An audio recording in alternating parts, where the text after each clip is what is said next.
Yo nací en la calle de General Zuazua, entre Ruperto Martínez y Aramberri, 14 de octubre de 1940.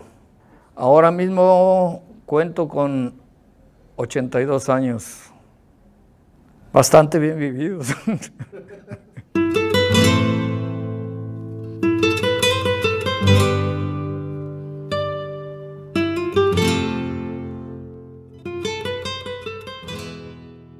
Aquel lunes, cuando nuestro personaje vio la luz primera, el mundo seguía con la atención puesta en el desarrollo de la Segunda Guerra Mundial, que recién cumplía un año de haberse iniciado. En su portada, El Porvenir destacaba la valiente defensa del primer ministro yugoslavo ante los embates nazis, así como también el terrible ataque a Londres, que en una sola noche sufrió 9 bombardeos con enormes daños. La vida seguía en Monterrey, a pesar de la huelga de electricistas que mantenía semi paralizadas las actividades regias. Con todo ello, El Porvenir destacaba en sus interiores el anuncio de la presentación de Fermín Espinosa Armillita el siguiente domingo en la Plaza de Toros El Coliseo, lidiando reses de San Mateo. Lo que no decía aquella publicidad era que se trataba de un mano a mano con Lorenzo Garza, lo cual destacó días después en otros desplegados. El resultado de aquel histórico agarrón fue un triunfo compartido por ambos espadas. Pero de mí sigue una hermana, Marta. Yo soy el mayor de los hermanos. Y luego hay una distancia entre mi hermana Marta y Paco, mi hermano, que recién falleció, de 10 años.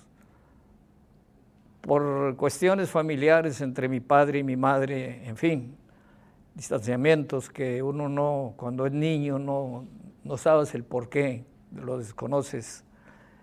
Y luego ya cuando se reconcilian, creo que hasta llegaron a un divorcio, en fin, no sé, pero sí te puedo decir que deja huella. Y luego, entre Marta, mi hermana, y Paco, cuando se reconcilian mis padres, es Paco, hay 10 años, y luego es Paco, luego es Isabel, y luego es Sandra Margarita. Puedo decirte que dentro de mis condiciones de ir y venir, en ocasiones estar al lado de mi madre y luego en ocasiones ir a visitar a mis abuelos, pues fue una infancia feliz, a pesar de las condiciones. Lo que no me explicaba era el por qué ahí vas, ya vienes, en fin. Pero fue feliz mi infancia dentro de las condiciones en que vivíamos en ese tiempo. Yo le pregunté un día a mi madre el porqué del apodo y me contó que vivía a espaldas de Catedral y tenía como vecina a una mujer de origen alemán. Y me contaba mi madre, me contó, porque yo le pregunté por qué el apodo, y me dice que la vecina alemana, yo de pequeño, de bebé, era muy llorón, ¿sí? Que si hubiera sido hijo de ella, o sea, de la alemana, ya me hubiera hecho chirrín, o sea, que me hubiera apretado el cuello, el pescuezo. Y de ahí se me quedó y chirrín, que por cierto, en casa, pues en vez de decirme Gerardo, que es mi nombre de pila, sí, pues me dicen chirrín. Por las condiciones en que yo era niño y por los distanciamientos que había entre mis padres, llegamos a vivir mi abuela materna, mi madre, mi hermana Marta y yo en una cochera de una casa, que todavía existe la casa. La casa estaba en Espinosa, entre Zaragoza y Zuazua. Y estando yo cursando el primer año de primaria en un colegio que estaba a 2 cuadras, Macario Pérez Cáceres, ¿sí? Estando yo en primaria, escucho yo un gran alboroto y un gran ruido, y entonces salgo del portón ese de la cochera donde vivíamos en una cochera. Entonces salgo a la esquina y veo que traen en hombros a un torero. No me acuerdo qué torero sería. Y de ahí me prendí y pensé a mis adentros, yo quiero ser como ese.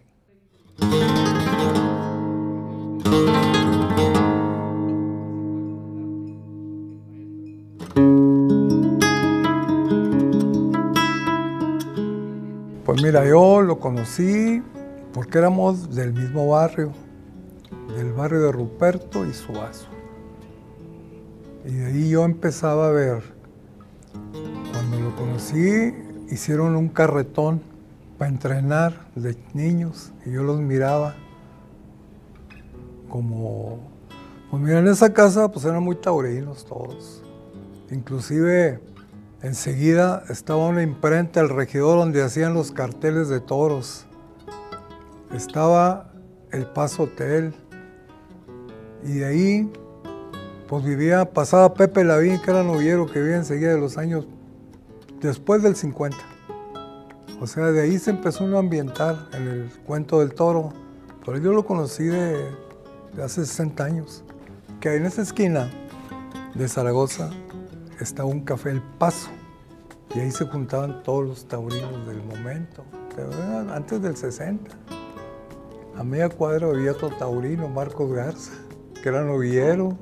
O sea, ese barrio era un barrio muy torero. Y de ahí ya te ibas caminando para el café de los toreros. Y llegabas al cuento.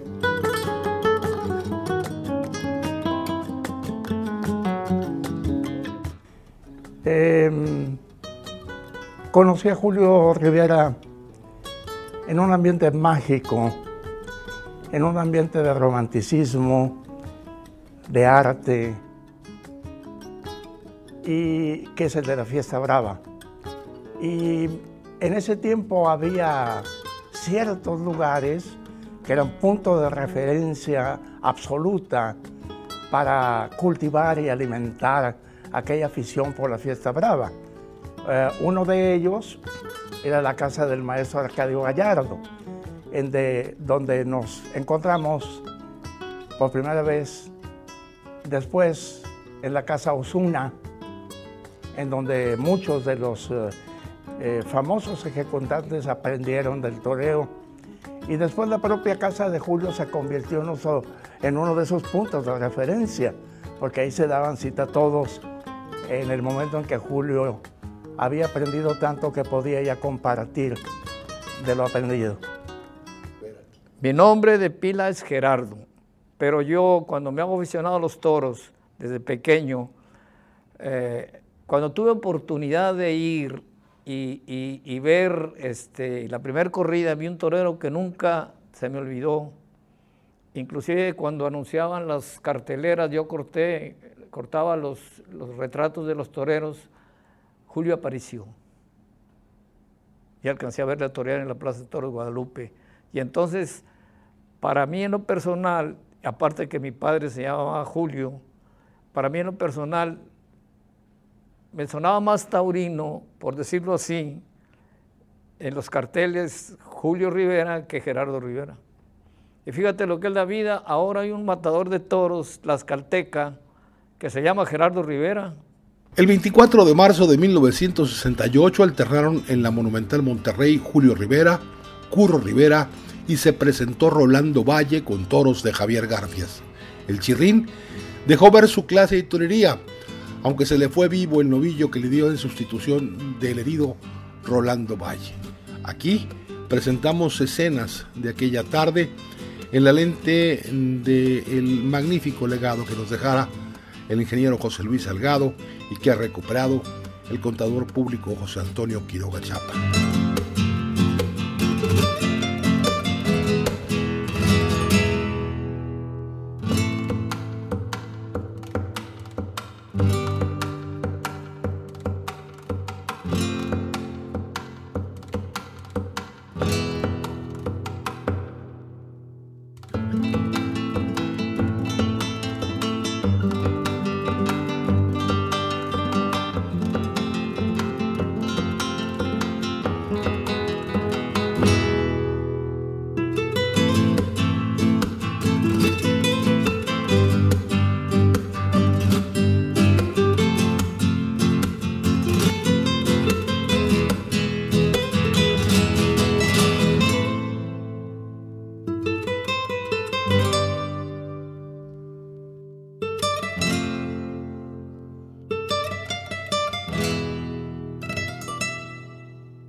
por necesidad yo tuve que trabajar desde muy jovencito para colaborar. ¿En qué trabajabas?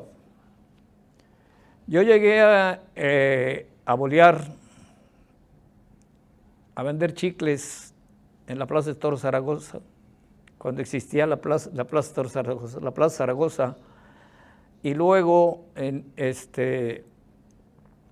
mi abuela materna nos inscribe en una academia comercial que era muy famosa en ese tiempo, Bernardo Reyes, que estaba en Modesto Arreola, entre Suazua y Zaragoza.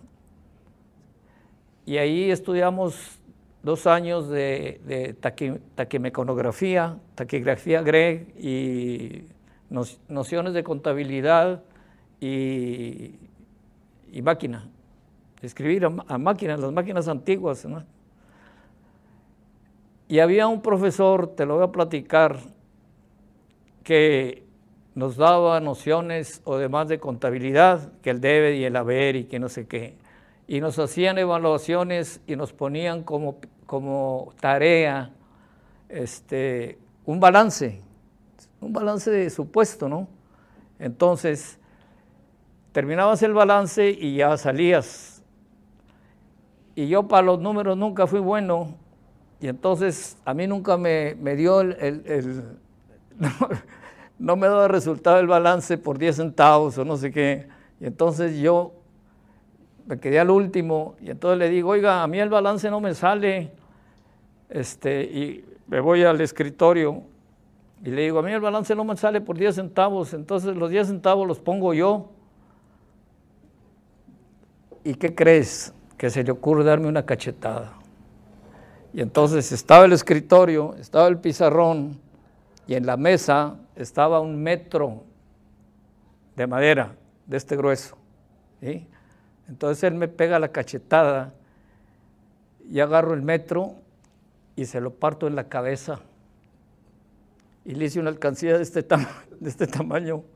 Entonces me salgo y me voy a casa y reciben en casa un citatorio donde se presente mi mamá porque estaba expulsado por haber agredido al maestro. Y todo por 10 centavos. Y entonces va mi madre y voy con ella y entonces le dije, yo le pegué porque él me dio una cachetada, ¿sí? Y entonces, pues viendo las cosas como son, me volvieron a aceptar, ¿sí? Pero entonces cuando me río porque cuando ya volví a las clases de contabilidad, me veía y se hacía así en la cabeza. Pero hasta ahí llegó la cosa, o sea, que sintió que era de los que no me arrugaban y le dejé un recuerdo. Pues yo conocí a Julio desde muy niño, a principios de los 60s. Iban 2 muchachos ahí muy toreros, muy taurinos a mi casa cuando yo crecía. Ahí fue donde me nace la afición a mí. Crecí admirándolos. ¿Y por qué iban a tu casa? ¿Por qué iban a mi casa? Porque mi papá los ayudaba, los aconsejaba. Mi papá fue el ingeniero Álvaro Garza, que pues, anduvo con Julio, anduvo con Manolo. Y yo crecí, y la afición mía creció con ellos, ¿verdad? Si no fuera por ellos, no.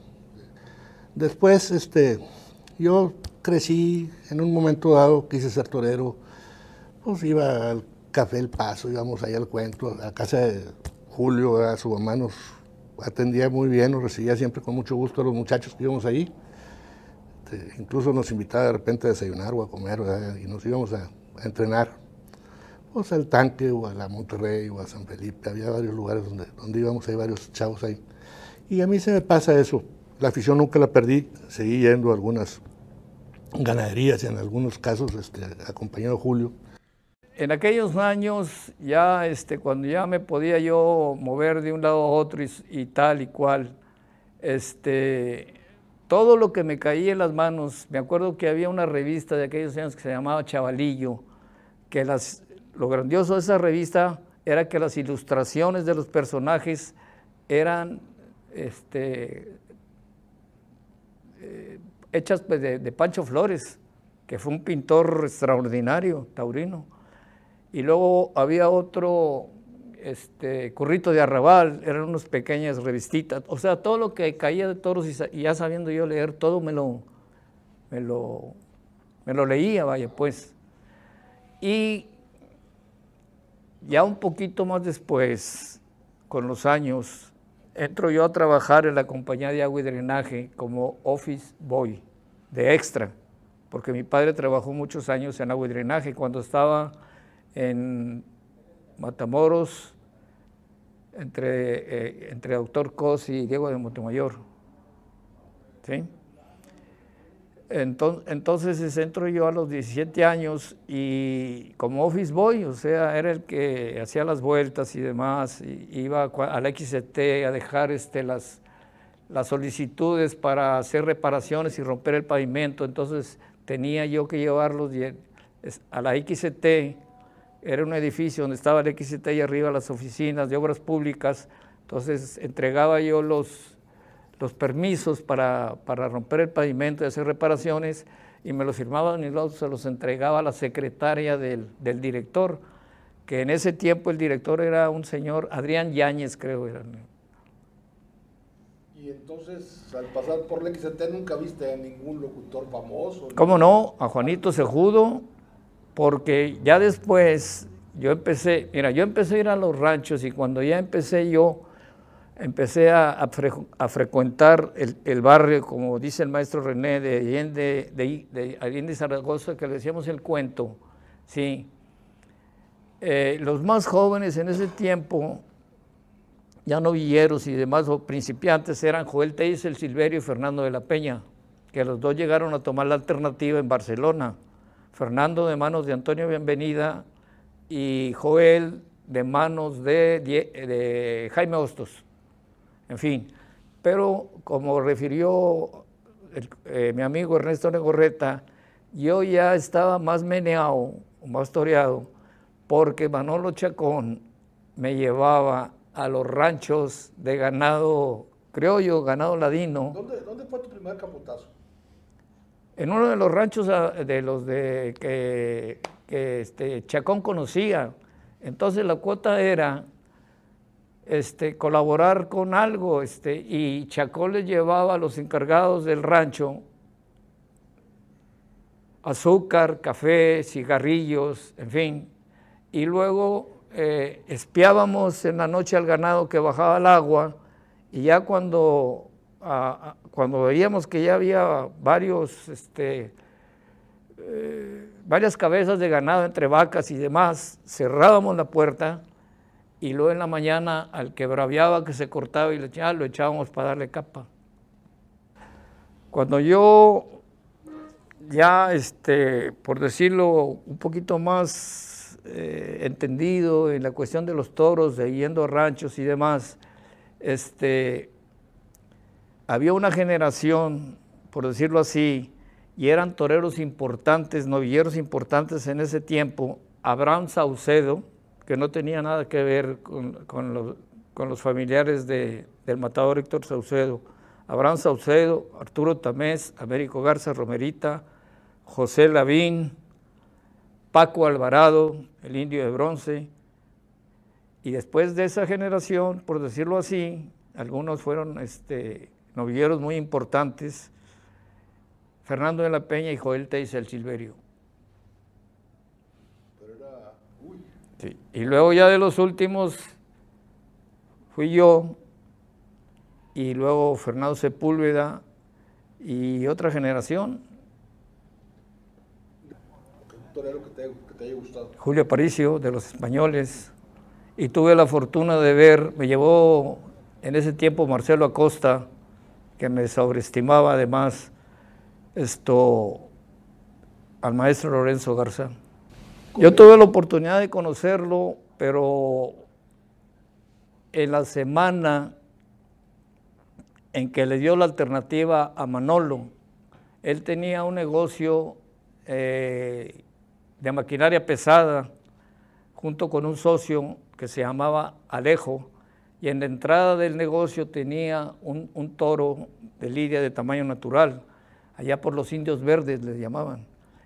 y Manolo ya había comprado una camioneta Chevelle del año, y en la semana que le iba a dar la alternativa, lo mandó Pepe Luis a las oficinas del maestro Lorenzo, porque el maestro Lorenzo Garza le había visto de torear nada más por televisión y lo quería conocer personalmente. Entonces yo acompañé a Manolo y fuimos a la oficina y lo conocí de aquí a donde estás tú, nada más mediaba su escritorio. Cuando llegamos no estaba y no habíamos comido nada, entonces dijo la secretaria, el señor no ha llegado, pero no tarda en llegar. Entonces le dijimos, pues mientras vamos a comer algo, fuimos por ahí y nos comimos una torta. Cuando regresamos, ya estaba el maestro ahí. Entonces ya dijo la secretaria, pásenle. Y lo primero que le dijo a Manolo, eres paisanito, le dijo, eres muy jovencito, eres casi un niño, así le dijo. Pues sí, maestro. Dijo, ¿y tú qué? O sea, yo, ¿tú también quieres ser torero? Le dije, pues sí. Y luego ahí nos dio consejos y demás. Aquí entre nos, el que no le caía nada bien y nos dio, era don Remigio González. Si hay oportunidad te cuento lo que nos comentó de don Remigio González. Dice que en una oportunidad le pidió a don Remigio una noviada, porque don Remigio González, aparte de ser ganadero, era hombre de posición y hacía empresa y demás. Entonces le pidió, y eso que te estoy comentando, nos lo comentó, nos los platicó el maestro Garza, Lorenzo Garza, y dice que don Remigio le contestó que su plaza era para toreros, ¿sí? Y el maestro empezaba en la carrera. Entonces viene el tiempo y se hace torero y se hace figura, y entonces don Remigio quiere contratarlo y le pide el maestro Garza un dinero y le dice, oye Lorenzo, es que lo que me pides es mucho dinero. Sí, dice, es que como tu plaza es para toreros y yo soy un torero, eso es lo que si quieres que toree, lo que te cuesta. Yo te voy a narrar cómo le conocí. Yo le conocí porque Eugenio de los Reyes, el Pompín, era amigo de él. Porque el ingeniero Gerardo Martínez y el ingeniero Álvaro Garza eran charros, los dos, del Cañón de Guajuco. En ese tiempo, la Asociación de Charros Cañón de Guajuco estaba en la colonia La Pastora. Y atrás del lienzo había otro ruedo donde después de que los charros hacían sus faenas de lo que hacen los charros, ¿no? Había algún ganado que braviaba. Entonces, entre la flota hacíamos una polla, ¿sí? Inclusive Neto participaba en ellas también, el Pony, gente de los toreros de Villa Guadalupe, y nos daban chance de darle capa y demás. El que los traía de los ranchos donde se rentaba el ganado, ¿sí? Entonces, viene a mi memoria en una de las exposiciones ganaderas, que creo que ahorita está la exposición ganadera, había una placita de toros con un lienzo charro, y en ese tiempo hicieron unos festejos con vacas ya de desecho. Esas vacas las facilitó don Jacobo Domínguez, ganadero de Golondrinas, fundador y ganadero de Golondrinas. Entonces, yo asisto a uno así en ropa de civil, pero siempre con mi fajilla y mis tenis y tal, acudo a uno de las primeras festejos de vacas, al primero, y uno de los que iba a torear, no me acuerdo quién, no se presenta. Entonces me ve don Jacobo y me dice, ¿quieres torear? Le dije, pues claro que quiero torear, ¿por qué? Dice, bueno, pues ahorita toreas porque no sé qué, tal, no me acuerdo quién. Dijo, no va a venir. Le digo, pues yo no tengo ninguno, no traigo avíos ni nada. Pues ahí con tus compañeros, ahí en quién te hace el avío. Y el que me prestó capote y muleta y demás fue Gregorio Gómez, que le decían el Jamanesh, porque era México tejano, Gregorio Gómez. Y toreé esa vacada, y luego toreé la otra, y llegué a torear ya, que me prestó, por cierto, el traje corto, porque yo no lo tenía, Raúl Franco, y toreé la de Triunfadores. Y fui el triunfador de esas vacadas. Y luego, pues, ya sabrás, a seguirle dando. ¿Y Manolo?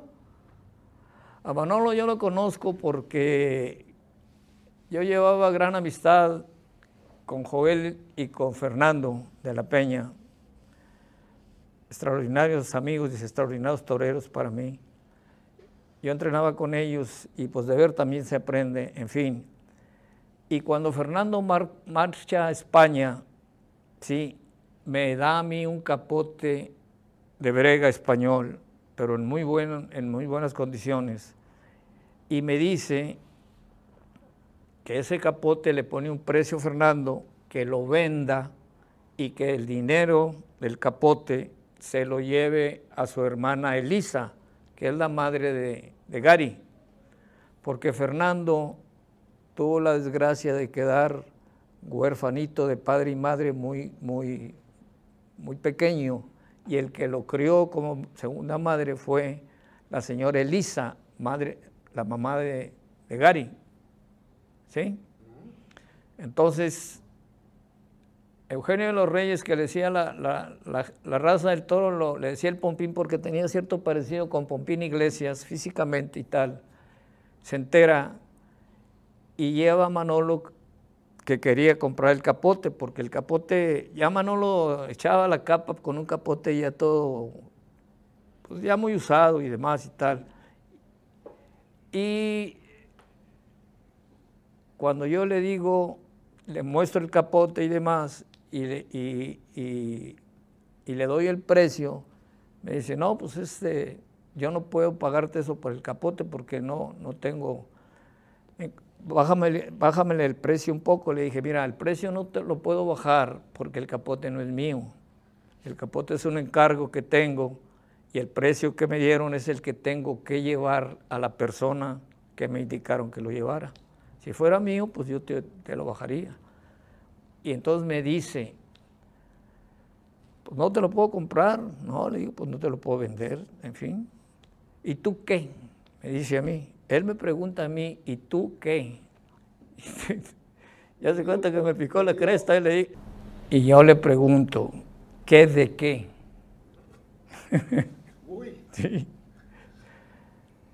Y luego ya baja un poquito el volumen y me dice, ¿y tú también toreas? ¿Quieres ser torero? Le digo, sí, yo también quiero ser torero. Y ahí nos conocemos, esa fue la forma en que nos conocimos.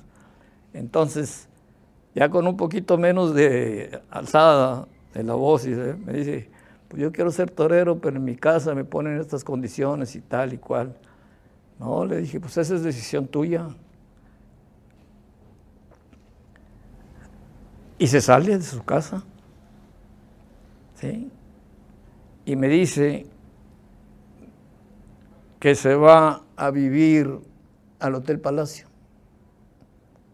Entonces le dije, mira, el Hotel Palacio tengo entendido, porque Marcelo a mí siempre me trató con mucha cortesía y demás. Digo, en el Hotel Palacio no creo que haya sitio, porque ahí vive el Chato de Tampico, Américo Garza Romerita, Marcelo Acosta, y está Arturo Tamés, está lleno.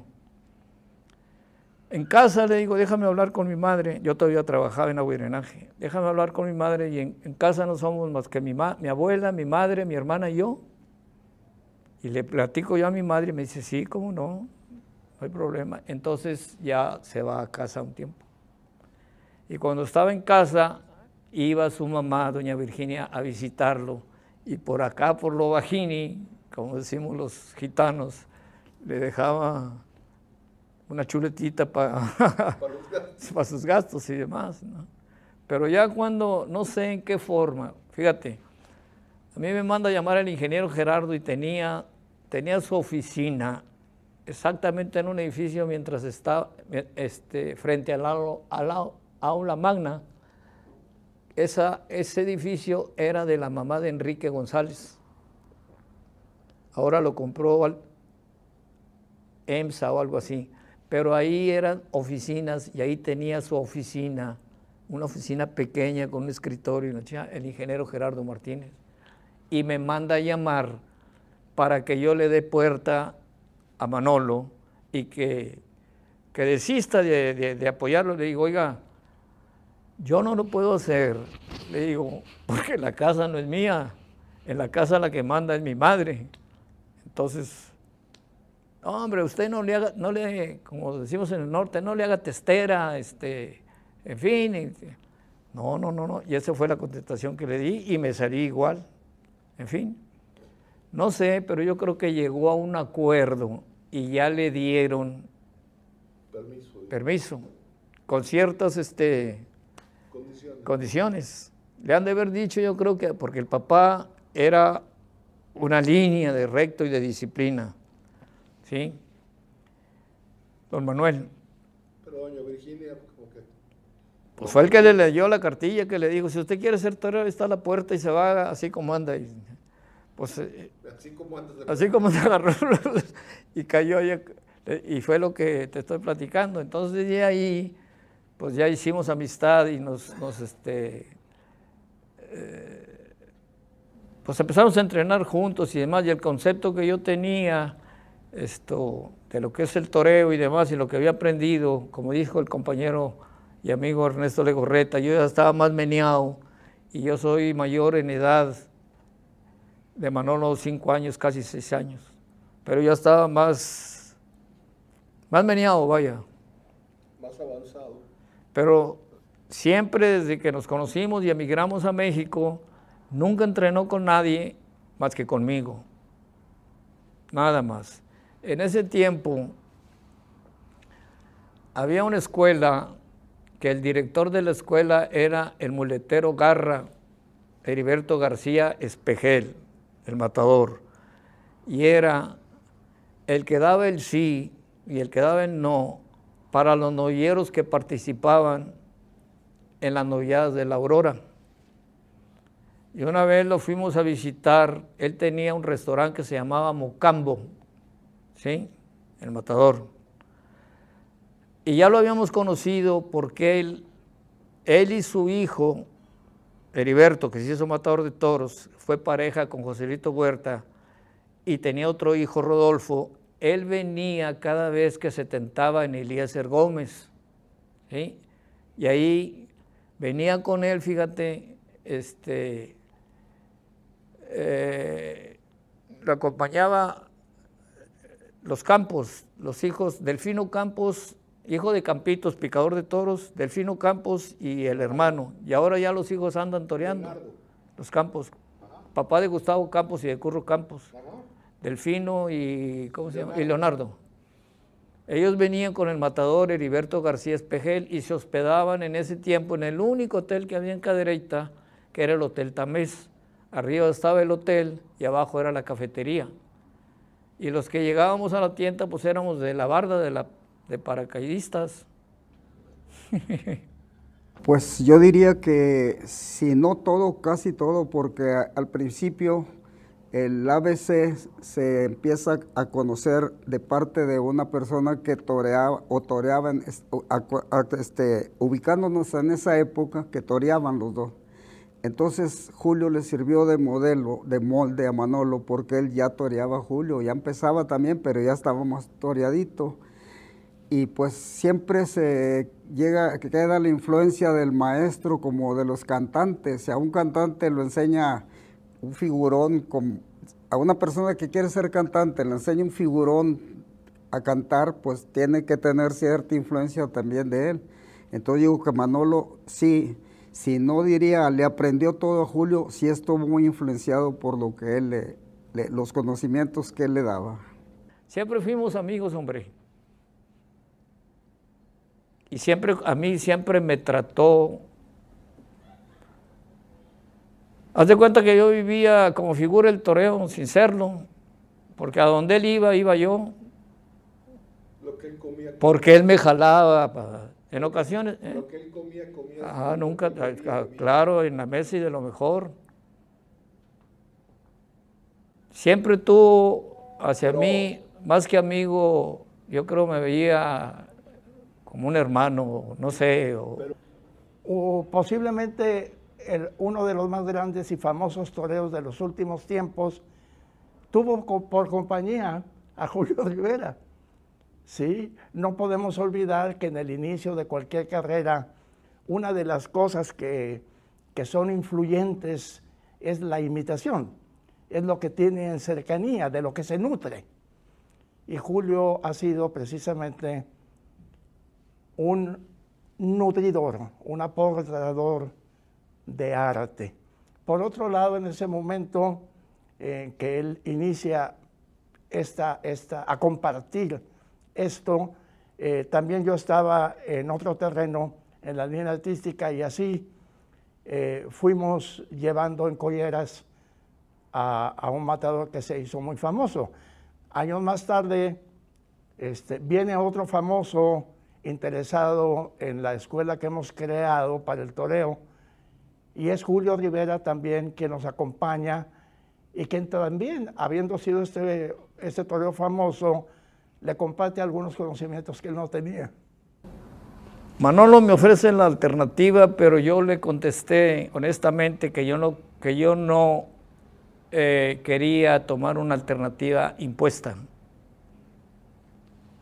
Que yo cuando estuviera y me sintiera después de una campaña merecedor de tomar la alternativa, la tomaría y que él me la diera. Porque él puso como condición, él tuvo un encuentro y un desencuentro con la empresa de don Leodegario por un toro de regalo que se le fue por delante a Joselito Huerta.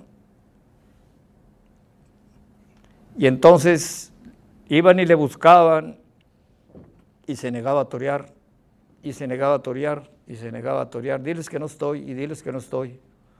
Pues dice que no está. Iban a buscarlo en un departamento que ya había comprado en Polanco. ¿Sí? Hasta que en una de esas le dicen, oye, pues le digo, oye, pues ahí están otra vez, te buscan. Carlos González, don Leodegario y un señor de apellido Enrique Layson, creo que. Y le ponen una chequera, ¿sí? Y le dice, don Leodegario, tú le pones números, ¿sí? Para que vuelvas a torear con Huerta, porque los manos a manos de Manolo y Huerta se ponían a la plaza hasta el full. ¿Sí? Entonces dijo, bueno, no sé, no me acuerdo qué números le puso allá a la chequera, dijo, y dos cosas más, una novillada,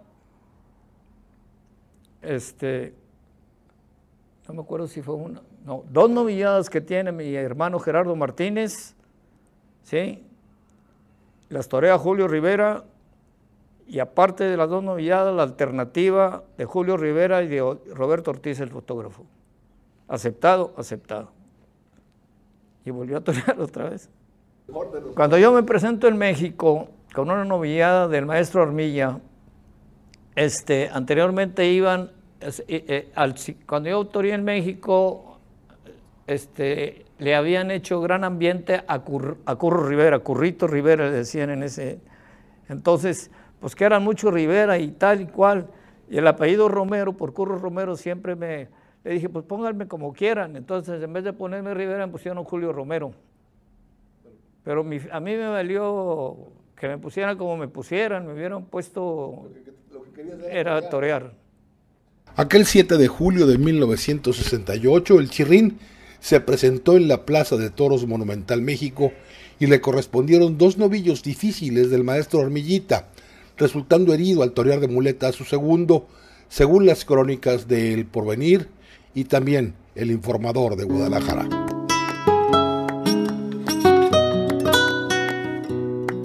Eso es muy normal en las figuras, no nada más del toreo, sino en otras, que hay gente que como no se me olvida, el maestro René es gente que se unta del brillo, de la fama del personaje. En el fútbol y en los toros y en el box y demás. Entonces le salen amigos así. Pero los cabales, o sea, son, porque cuando no eres y tienes un sitio, no hay quien te rumbe un pedo. Pero cuando llegas a un sitio y demás, no, pues todo el mundo es amigo y que yo esto y que yo lo, puro pedo, mentira. Pues sí, supe también por entre bambalinas que tuvieron varios disgustillos, pero es natural, si aún en los matrimonios hay disgustos, hay, ¿verdad? Entonces, pues también, pero siempre, nunca dejaron de ser amigos, inclusive cuando ya Manolo en retiro tuvo a la Plaza de Toros Cuauhtémoc, se llevó a Julio también de allí a secretario, al frente de la empresa con él. Siempre, se resfriaba por algún detallito, pero siempre la amistad, siempre. Mira, los distanciamientos que yo tuve con Manolo, honestamente fueron culpa mía, ¿sí? Entonces, por ser de culpa mía, yo no tenía ir a pedirle disculpas ni demás, ¿me explico? Y me distanciaba, pero lo digo honestamente, me avergonzaba, pero él me volvía a buscar, ¿sí? ¿Por qué? Porque sentía aprecio por mí y en fin, qué sé yo.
Yo a Julio le admiro mucho